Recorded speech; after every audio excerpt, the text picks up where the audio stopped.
Assalamualaikum warahmatullahi wabarakatuh. Perkenalkan, nama saya Anissa. Saya dari kelas 3C D4 Keperawatan Anestesiologi. Saya akan mempresentasikan tentang identifikasi hazard di lingkungan kerja, rambu keselamatan, dan personal protective equipment. Yang pertama ada identifikasi hazard di lingkungan kerja. Istilah hazard atau potensi bahaya menunjukkan adanya sesuatu yang potensial untuk mengakibatkan cedera atau penyakit, kerusakan atau kerugian yang dapat dialami oleh tenaga kerja atau instansi.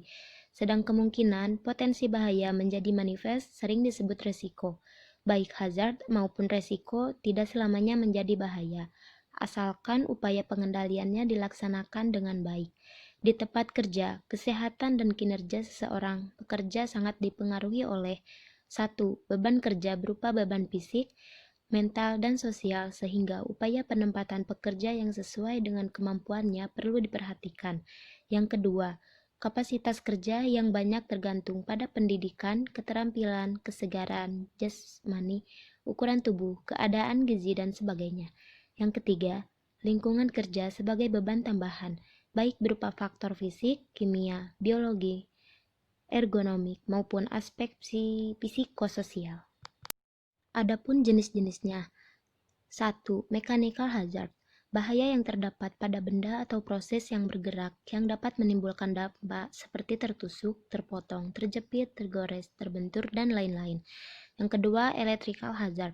Merupakan bahaya yang berasal dari arus listrik. Yang ketiga, chemical hazard. Bahaya bahan kimia baik dalam bentuk gas, cair, dan padat yang mempunyai sifat mudah terbakar, mudah meledak, dan korosif. Yang keempat, hazard fisik. Bentuk dari hazard fisik adalah radiasi, kebisingan, temperatur ekstrim, pencahayaan, serta getaran. Yang kelima, hazard kimia ialah kecederaan akibat sentuhan dan terhidup bahan kimia. Adapun jenis selanjutnya yaitu hazard biologis. Hazard ini seluruhnya berasal dari makhluk hidup dan berdampak pada kesehatan berupa jamur, bakteri, atau virus. Hazard ergonomi yang termasuk di dalam kategori ini antara lain desain tempat kerja yang tidak sesuai. Selanjutnya ada hazard mekanis, semua jenis bahaya yang berasal dari benda-benda bergerak atau bersifat mekanis. Contohnya mesin-mesin pemotong, bahaya getaran. Hazard listrik. Hazard listrik adalah hazard yang ditimbulkan dari arus listrik pendek, listrik statis. Dan terakhir adalah hazard psikososial stres, yaitu kekerasan di tempat kerja, waktu kerja yang padat, kurangnya waktu istirahat. Selanjutnya, pengendalian hazard. Pengendalian teknis atau rekayasa yang meliputi eliminasi, substitusi, isolasi, ventilasi, higien, dan sanitasi, atau engineering control. Yang kedua, pendidikan dan pelatihan. Yang ketiga, pembangunan kesadaran dan motivasi yang meliputi sistem bonus, insentif, penghargaan, dan motivasi diri. Yang keempat, evaluasi melalui internal audit, penyelidikan, dan etiologi. 5. Penegakan hukum. 6. Pemberian alat pelindung diri atau APD. Alat pelindung diri adalah pilihan terakhir yang dapat dilakukan untuk mencegah paparan bahaya pada pekerja. Penggunaan APD ini disarankan hanya digunakan bersamaan dengan penggunaan alat pengendalian lainnya. Dengan demikian, perlindungan keamanan dan kesehatan personel akan lebih efektif. Risiko. Ada 5 macam tipe risiko, yaitu yang pertama, risiko keselamatan. Risiko keselamatan memiliki probabilitas rendah, tingkat paparan, dan konsekuensi tinggi, bersifat akut, dan jika terjadi kontak akan langsung terlihat efeknya. Yang kedua, risiko kesehatan. Risiko kesehatan memiliki probabilitas tinggi, tingkat paparan, dan konsekuensi rendah, dan bersifat kronis. Yang ketiga, risiko lingkungan dan ekologi.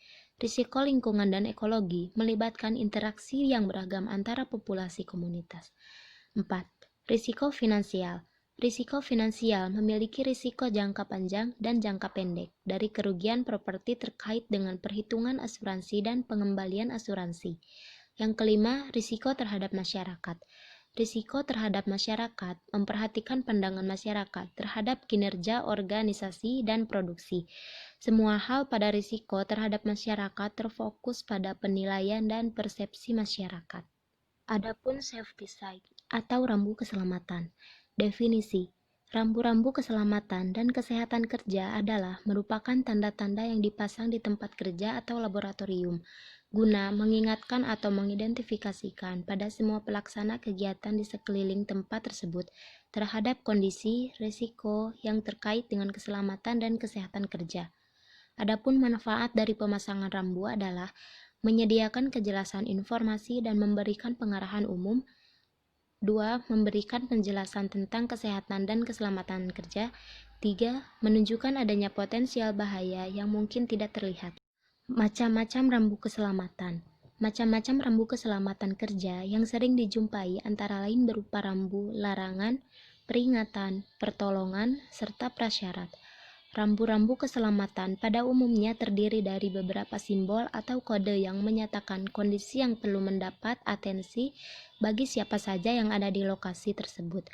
Penggolongan rambu bisa didasarkan atas warna dan bentuk.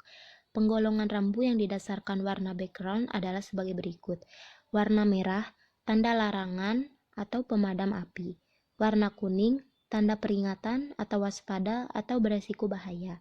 Warna hijau, tanda zona aman atau pertolongan. Warna biru, tanda wajib ditaati atau prasyarat. Warna putih, tanda informasi umum. Warna oranye, tanda beracun. Warna-warna tersebut di atas merupakan warna dasar sebagai latar belakang atau background, sedangkan gambar atau logo simbol di atas warna dasar tersebut merupakan warna kontras.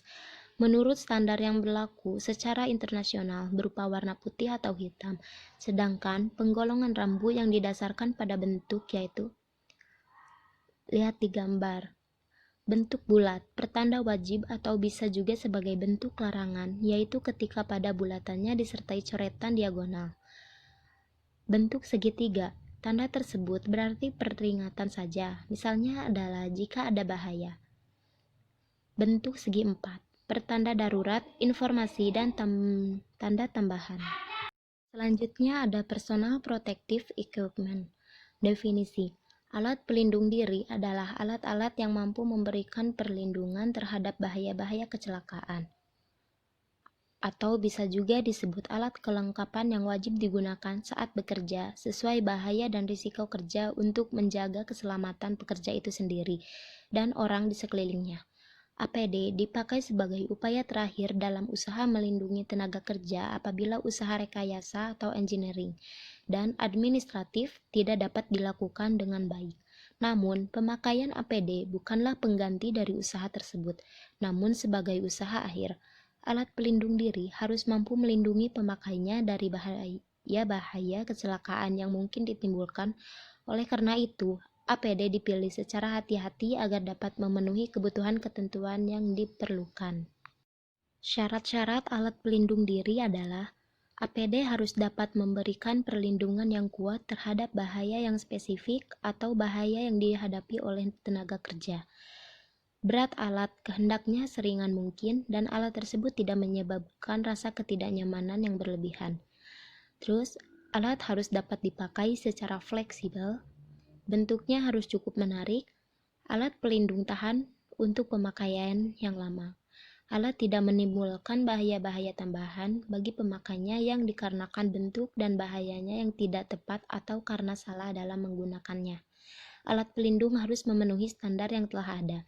Alat tersebut tidak membatasi gerakan dan persepsi sensoris pemakainya. Suku cadangnya harus mudah didapat guna mempermudah pemeliharaannya. Tujuan: melindungi tenaga kerja apabila usaha rekayasa atau engineering dan administratif tidak dapat dilakukan dengan baik, meningkatkan efektivitas dan produktivitas kerja, menciptakan lingkungan kerja yang aman.